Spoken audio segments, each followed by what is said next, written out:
அவர் என்னை கொன்று போட்டாலும் அவர் மீது நம்பிக்கையா இருப்பேன் என்று சொல்லி கர்த்தரிடத்தில் அவர் நம்பிக்கையுள்ளவராக மாறினார். அவர் தனிமையாக்கப்பட்டாருங்க. மனைவி என்ன பண்றாங்க? தூஷிக்கிறாங்க. ஜீவனை விட்டுரு, நீ வாழ்வதற்கு தகுதியற்றவனாக காணப்படுற, இந்த பூமியில நீ உயிரோடு இருப்பதற்கு தகுதியே இல்லை, தேவனை தூஷித்து ஜீவனை விடு என்று சொல்றாங்க.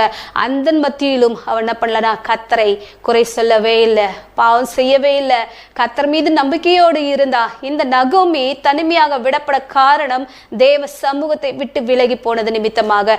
எல்லாவற்றுமே இழக்க காரணம், கணவனை இழக்க காரணம், பிள்ளைகளை இழக்க காரணம், சொத்துக்களை இழக்க காரணம், தங்கிட்ட இருந்த ஆஸ்திகளை இழக்க காரணம், சொந்த பந்தங்களை இழக்க காரணம் தேவ சமூகத்தை விட்டு விலகி போனது நிமித்தமாக. ஹல்லேலூயா.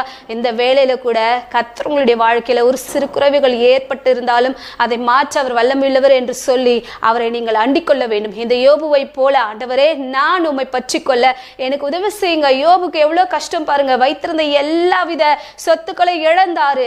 ஆடு மாடுகள், வேலைக்காரர்கள், வேலைக்காரிகள் எல்லாமே ஒரே நாளில் இழந்தவர். அவர் தனிமையாக்கப்பட்ட பொழுதும் என் ஜீவனுள்ள தேவனை நான் விடவே மாட்டேன் என்று சொல்லி, என் மீட்பர் உயிரோடு இருக்கிறார், அவர் மீது நான் நம்பிக்கையாயிருப்பேன் என்று சொல்லி கர்த்தரை பற்றி கொண்டார்.